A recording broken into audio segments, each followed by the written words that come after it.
BJP कितनी गंदी politics करते हैं इस वीडियो को देख के आपको समझ में आ जाएगा। अभी उन्नाव केस का दोषी कुलदीप सिंह सेंगर को कोर्ट ने बाहर छोड़ दिया, जबकि उनको उम्र कैद की सजा हो चुकी थी और ये सीबीआई के द्वारा जांच की गई थी। उनका केस सॉल्व नहीं हुआ था, दूसरा नया केस सामने आ गया और दूसरा नया केस सामने आया नहीं, उसे लाया गया अंकिता भंडारी का केस। उत्तराखंड में 2022 में एक लड़की 19 साल की लड़की जो एक रिजॉर्ट में काम करती थी, जो रिजॉर्ट एक बीजेपी नेता का बेटा का रिजॉर्ट था, वहां पे उस बच्ची का रेप हो जाता है और रिपोर्ट में ऐसा दिखाता है कि उसका रेप नहीं हुआ। जब उनको एक वीआईपी के लिए उनको बोला गया था कि आप वीआईपी के लिए सेक्सुअली ट्रीटमेंट देनी है, तो उस लड़की ने मना किया। तो ऐसा रिपोर्ट में दिखाया गया पुलिस ने कि उस लड़की को कैनाल में फेंक के मार दिया गया था। उससे पहले क्या हुआ, रेप हुआ, क्या हुआ, नहीं हुआ, ये चीजें उस रिपोर्ट में नहीं आई। उस लड़की के फैमिली वाले का कहना था कि उसकी बच्ची का रेप भी हुआ था और वो वीवीआईपी आया भी था, उसने रेप किया भी था। एंड वो जो रिजॉर्ट था उसे बाद में तोड़ दिया गया, लेकिन उसके बाद भी कोर्ट ने 3 दोषियों को सजा सुनाई थी। एक वो जो बीजेपी का नेता का बेटा था पुलकित आर्या, उसको, और उसके साथ 2 लोगों को और उम्र कैद की सजा सुनाई गई थी। लेकिन वहीं पे 2025 में जब कुलदीप सिंह सेंगर को बाहर छोड़ा गया, वो एक्स बीजेपी एमएलए था, उसको जब कोर्ट ने रिहाई दे दिया तो लोग भड़क गए, लोग उसके खिलाफ आवाज उठाने लगे कि इसको सजा दो। तो बीजेपी वाले ने क्या करा कि एक नया वीडियो लेके आते हैं सामने, जहां पे उनमें ये दिखाते हैं कि जो अंकिता भंडारी थी उसका जो वीवीआईपी था वो भी बाहर है, और ये सच है। उसमें भी सीबीआई जांच होना चाहिए, ये सच है। उनको भी जस्टिस मिलना चाहिए, ये सच है। लेकिन अभी ये चीजें इसलिए निकाला गया ताकि कुलदीप सिंह सेंगर को बचाया जा सके। देखो कितनी गंदी पॉलिटिक्स है। सबका ध्यान भटक के कहां चला जाएगा, अंकिता भंडारी के केस पे, और ये चीजें धीरे धीरे सब भूल जाएंगे। अब अंकिता भंडारी केस का कुछ निकलेगा नहीं, क्योंकि 2022 में वो केस हुआ था, उसके बाद 2025 आ चुका है। इस 3-4 साल में उनके खिलाफ जितने भी, उनके अगेंस्ट जितने भी एविडेंस था, सब कुछ खत्म हो चुका है, कुछ नहीं बचा है। अगर अब उस केस में दोषी ढूंढेगा तो मिलेगा नहीं। वो वीवीआईपी कौन था ये पता नहीं, लोग कह रहे वो वीवीआईपी दुष्यंत गौतम था। उस ऑडियो में ऐसा नाम सुनाया गया है कि उस ऑडियो में जिसका नाम लिया गया है उसका नाम दुष्यंत गौतम है। अंकिता भंडारी को उसने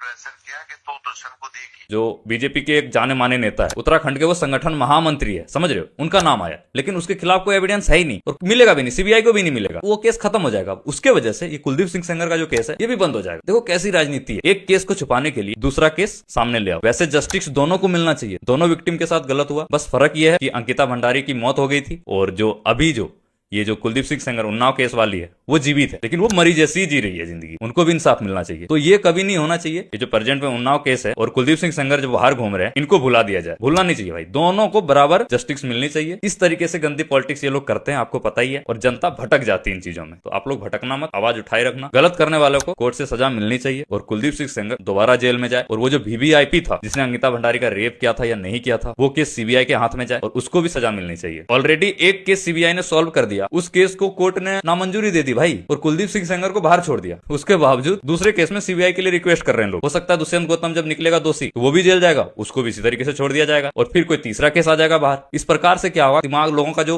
माइंड है ना उसको भटका दिया जाएगा और दोषी कोई नहीं होगा और किसी को सजा नहीं मिलेगा। इसे कहते हैं गंदी पॉलिटिक्स।